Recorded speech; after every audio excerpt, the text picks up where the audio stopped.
গরমে তো বেশি উল্টোপাল্টা জিনিস না খাওয়াই ভালো, সেই জন্য একটা হেলদি টেস্টি আর পেট ঠান্ডা করে সেরকম একটা রেসিপি বানিয়ে নিলাম। এখানে কিছুটা সাবু ভিজিয়ে রেখেছিলাম, তার মধ্যে দুধ দিলাম, দিয়ে ভালো করে সাবুটা জাল করে নেবো। সাবুটা জাল হয়ে গেলে অল্প একটু দুধ তুলে তার ভিতরে একটু কাস্টার্ড পাউডার ভালো করে মিশিয়ে আর এই দুধের মধ্যে ঢেলে দেবো, মানে সাবুর জালটার মধ্যে ঢেলে দেবো।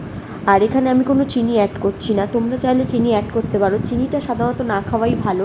তোমরা এর পরিবর্তে মধুও অ্যাড করতে পারো। আমি এখানে মধু বা চিনি কোনোটাই অ্যাড করিনি।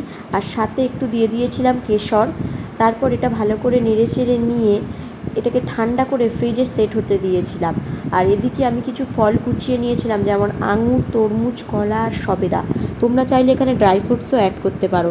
তারপর এটা ওই ঠান্ডা সাবুর ভিতরে দিয়ে ভালো করে নেড়ে নেবো, নিয়ে একটা এয়ারটাইট কন্টেনারে করে ফ্রিজে স্টোর করে রাখবো। আর সকাল সকাল ব্রেকফাস্ট হিসাবে খেয়ে নেবো। দারুণ খেতে হয়েছিল, তার সাথে হেলদি তো বটেই। গরমে এটা একবার ট্রাই করো, আশা করছি ভালো লাগবে এবং শরীরটাও ভালো লাগবে, আর তার সাথে প্রচণ্ড রিফ্রেশ ফিল করবে।